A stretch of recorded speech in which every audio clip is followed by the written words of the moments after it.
What's up everyone, Brandon from Wealth Potion here, talking about lifestyle creep. And I thought what better way to talk about lifestyle than to show you a bit around Seoul, my new neighborhood. As many of you know, I moved from Canada to South Korea about 2 years ago. And there's many reasons for that move, of course, but one of them was in preparation to quit my job where I was losing a full-time salary and then starting Wealth Potion, a more entrepreneurial endeavor. I was cutting my expenses. I did this to avoid lifestyle creep.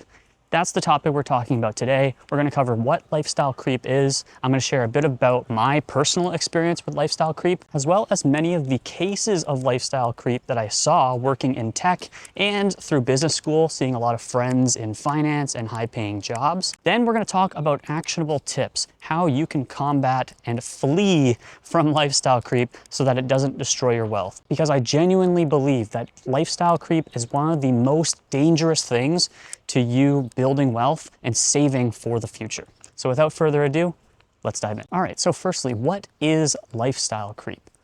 Lifestyle creep is when you start making more money in your career. You usually start out with an entry-level job and you have a decent but pretty low salary. But you start making more money. You get raises every year. Maybe you get promotions. Maybe you switch companies and your salary goes up and up and up. But as you do that, you also start spending more money. And that essentially is what lifestyle creep means. As the name suggests, your lifestyle starts to creep up, or the cost of your lifestyle starts to creep up on your income. Some easy examples of this is that you start eating out more, you start going to nicer restaurants, or when you go grocery shopping, you start paying for more expensive meats and snacks, whatever it might be. This can also take the form of shopping. If you are a big shopper, if you like fashion and clothes and makeup. And it can also take the form of digital purchases, subscriptions like Netflix and Spotify and YouTube. All of these things really start to add up, and that's where the creep comes in. We're going to talk about recurring expenses in just a moment, so we'll come back to that. But in general, what lifestyle creep means is that the cost of your lifestyle is getting more and more expensive as you make more money. And the problem with this is that it means that you're not building your wealth. This is going to come as a surprise to many of you, but the date at which you retire, where you can stop working and live off of your expenses, is solely determined by the percentage of your income that you save.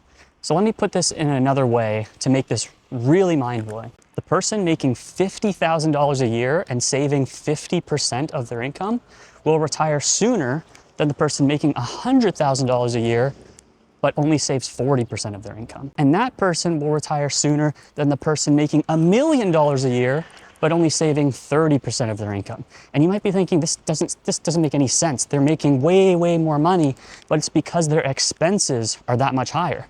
The last example that I just provided, someone making $1 million and spending $700,000 per year needs a much larger nest egg, way more wealth to maintain that level of spending into retirement. I'm going to throw up a quick chart on the screen where you can see the various savings rates as a percentage of your income and when you will retire.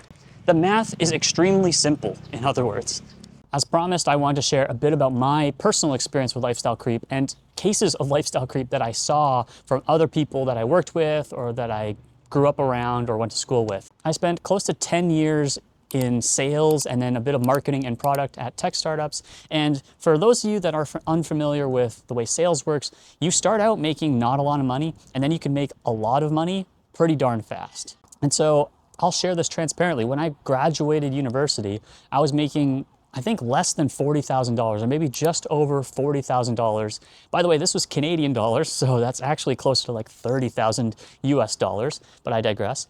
And then after about a year of being in sales, I moved into a closing role, what many are familiar with as an account executive, and my earnings jumped up to close to 6 figures. So I saw more than a doubling in my salary in close to a year right after graduating college. And as a young adult that, just moved to downtown Toronto and wanted to enjoy a nicer lifestyle, I started spending more money. I would spend more money on nice food, and I probably upgraded my wardrobe and spent a lot of money, but I wasn't paying attention to my finances. Now, luckily, as I've shared in another video, I had an auto deposit set up. So I was already automatically taking money out of my paycheck and investing it. But looking back, I absolutely increased my expenses probably at a similar rate to my income. Now, if you're in that scenario, first and foremost, it's not the end of the world, but I do hope that this is that wake-up call that I wish I had early in my career, so that you sit down, you make that budget, you look at your expenses, and ask yourself if you really need to upgrade all of those things in your lifestyle, or if maybe you should increase the amount of money that you're putting into your investments so that you have a larger nest egg. Because this is a topic we've touched on, but maybe I'll do a deeper dive video. The biggest difference you can make in your wealth building is investing earlier, because when you compound wealth over time, it's the time variable that makes the biggest difference. So when you look at Warren Buffett's wealth as an example, it exponentially grows in the later years. And it's honestly quite fascinating to see. I'll see if I can find an animation of it, but it starts off relatively small, and then as you get into 30, 40, 50 years of compounding, it just explodes. So yeah, if I could go back in time, I wish I invested a bit more earlier and didn't spend all that money on, nice bars and restaurants. Now, as for other people that I saw, luckily I wasn't a terrible case of lifestyle creep, but I had some friends that were making really good money, in many cases more money than me, both in sales and in finance and in other domains, but their lifestyle increases were much heavier than mine. And granted, I know not everyone is like me and maybe you, where you're starting from nothing. Maybe they had support from their parents or had a trust fund. I don't know their financial situation, but I do distinctly remember thinking with some of my friends, I don't know how they are sustaining this lifestyle. And surely, even though they're making more money, I highly doubt that they are putting more money aside for their investments. They were making either the same mistake I was or making a worse mistake. Again, you could think of this video and why I'm sharing this personal experience, because I hope someone watching this video is in a similar spot to where I was or where my friends were. And this begs the question and gets you to ask yourself, do I really need to increase my lifestyle this much, this early in my life? Or should I be saving more money, investing it so that I can enjoy an even greater lifestyle increase in the future? Or, for when you start a family and have kids, or if you want to give that money to some charitable cause, but for some greater purpose later in your life. That is ultimately the antidote to lifestyle creep. It's extending your time horizon and thinking more in the future than serving your needs right now. So that's a bit about my personal story. Now let's change gears and talk about actionable steps. Okay, now actionable tips. How do you avoid lifestyle creep? Well, by far the first most important thing is to have a budget. You need to know how much you're actually spending, and many people don't know. They look at their credit card statement, or they don't even look at their credit card statement. They just start spending money blindly, and that is perhaps the single biggest cause of lifestyle creep. And by the way, you don't even need a full budget. Really, what you just need to do is track your expenses. So here you can do it step by step. Look at your bank statements and all of your various ways that you spend money, because maybe you use a credit card, a debit card, and cash. Look at where you are spending money. Just look at maybe the last month. If you want to be really diligent, you could look at maybe the last 3 months and take an average, but generally you want to see what are you spending every single month. And this is going to work really well with things like your rent or car payments or any monthly subscriptions you have, because those things are going to be monthly recurring costs, so it's easy to calculate.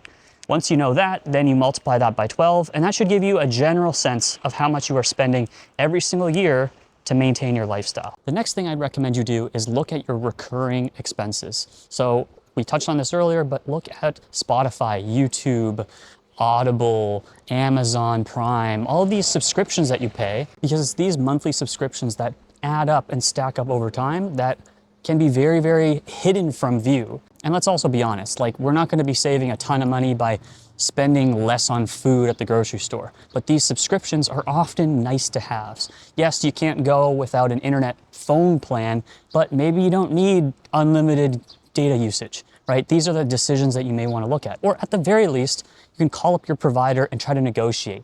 Many of these providers, you just have to call them, tell them that you're going to switch, and you could save 10, 20 bucks every single month. Now, last but not least, this one's gonna hurt the most, but it's perhaps the most impactful thing you can do, is look at your largest expenses, which are gonna be your house, which is basically your mortgage or your rent, as well as your car, your vehicle, any car payments or loans that you have on that. Of course, I'm not saying you need to move out of your place and live like a bum, but you should be questioning every single time you want to upgrade your lifestyle. AKA you want to move to a larger apartment or you want to buy a nicer car. Do you really need those things? Because those are likely your largest expenses, and those will absolutely contribute to lifestyle creep. And that's basically it. That's how you tackle lifestyle creep. I know maybe I made it sound more complicated than it actually is, but lifestyle creep is very simple, and that's why it's so dangerous. You just start spending more money in little ways, you don't keep track of it, and before you know it, you are not building wealth. And that is because you are not taking money that you are making, putting it aside and investing it. You are spending that money, and it's increasing your lifestyle, and you're not actually getting any wealthier. Now, one last final note here, because I know there's inevitably gonna be some YouTube commenters about this. The idea of tackling lifestyle creep is not to live like a monk and to never upgrade your lifestyle. Of course, as you make more money, you naturally want to enjoy nicer things.